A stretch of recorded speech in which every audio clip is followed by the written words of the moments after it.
बिस्मिल्लाहिर्रहमानिर्रहीम। अस्सलाम वालेकुम viewers, welcome to my YouTube channel. Viewers, कैसे हैं आप? उम्मीद करता हूँ आप ठीक होंगे। वीवर्स, आज मैं आपको विलसिप 60 mg कैप्सूल का मुकम्मल रिव्यू दूंगा जो मैदे की तेज़ाबियत, सीने की जलन, हार्टबर्न, पेप्टिक अल्सर और एच फाइलोरी के लिए बहुत ही मुफीद कैप्सूल है। विलसिप कैप्सूल को किन कंडीशन में इस्तेमाल किया जाता है, इसके फ़ायदे और नुकसान क्या हैं, इसके कॉन्ट्राइंडिकेशन क्या है, ये सब कुछ मैं आपको वीडियो में बताऊंगा। व्यूअर्स, सबसे पहले मेरी आपसे रिक्वेस्ट है, मेरा चैनल मेडिकोज इन्फो सब्सक्राइब करें। व्यूअर्स, बात करते हैं विलसिप कैप्सूल की पैकेजिंग की। तो इसके एक पैक में 3 स्ट्रिप होती हैं और हर स्ट्रिप में 10 कैप्सूल होते हैं और इसकी कीमत 950 रुपये है। ये किसी भी मेडिकल स्टोर और फार्मेसी स्टोर से आसानी से मिल जाती है।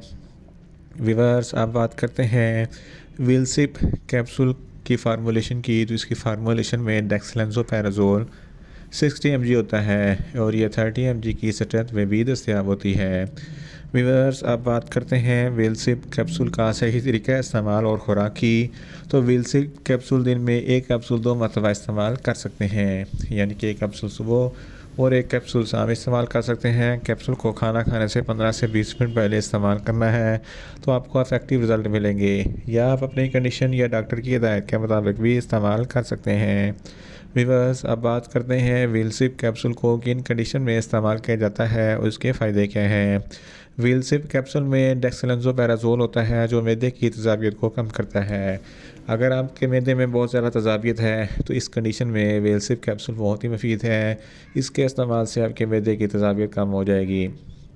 अगर आपके सीने पे जलन है या हार्टबर्न होता है तो इस कंडीशन में भी विलसिप कैप्सूल बहुत ही मुफीद है। इसके अलावा गैस्ट्रिक अल्सर और पेप्टिक अल्सर के लिए भी विलसिप कैप्सूल बहुत ही मुफीद है। इसके अलावा गैस्ट्रो एसोफेगस रिफ्लक्स डिजीज़, ये एक ऐसी बीमारी है जब आप खाना खाते हैं तो आपको खट्टे मीठे डकार आते हैं तो सीने पर जलन होती है। तो इस कंडीशन में भी विलसिप कैप्सूल बहुत ही मुफीद है। इसके अलावा एच फाइलोरी एक बैक्टीरिया है जिसकी वजह से आपके मैदे में इन्फेक्शन हो जाता है और मैदे में ज़ख्म बन जाते हैं। इस कंडीशन में भी विलसिप कैप्सूल बहुत ही मुफीद है।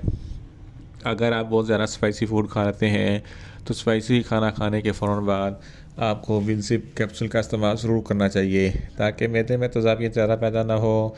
और विलसिप कैप्सूल मैदे की तेज़ाबियत को कम करता है। इन शॉर्ट, विलसिप कैप्सूल मैदे की तेज़ाबियत, सीने की जलन, हार्टबर्न, पेप्टिक अल्सर और एच फाइलोरी के लिए बहुत ही मुफीद कैप्सूल है। व्यूअर्स, आप बात करते हैं विलसिप कैप्सूल के नुकसानात की। तो इसके इस्तेमाल से आपको कुछ मामूली से नुकसानात हो सकते हैं, जैसा कि आपको न्यूज़िया हो सकता है, आपको वोमिटिंग हो सकती है, आपका मैदा अपसेट हो सकता है और आपको चक्कर आ सकते हैं। व्यूअर्स, आप बात करते हैं विलसिप कैप्सूल के कॉन्ट्राइंडिकेशन की। तो ऐसे अफराद जिनको विलसिप कैप्सूल के किसी भी अज्जा से कोई भी एलर्जी है, विलसिप कैप्सूल इस्तेमाल ना करें। प्रेगनेंट ख़वातीन भी विलसिप कैप्सूल इस्तेमाल ना करें और ब्रेस्ट फीडिंग ख़वातीन भी विलसिप कैप्सूल इस्तेमाल ना करें। और छोटे बच्चे जिनकी उम्र 10 साल से कम है इनको विलसिप कैप्सूल इस्तेमाल ना करवाएं। व्यूअर्स, ये था विलसिप कैप्सूल का मुकम्मल रिव्यू। उम्मीद करता हूँ मेरी ये वीडियो आपको अच्छी लगेगी। मेरी वीडियो को ज़्यादा से ज़्यादा लाइक करें, शेयर करें और कमेंट्स करें। और मेडिसन के मतलब इन्फॉर्मेटिव वीडियो के लिए मेरा चैनल मेडिकोज इन्फो सब्सक्राइब करें और साथ में लगे बेल आइकन को लाजमी प्रेस करें ताकि मेरी हर नई वीडियो आप तक बर वक्त पहुँच सके। मिलते हैं एक नई इन्फॉर्मेटिव वीडियो के साथ। अल्लाह हाफिज़।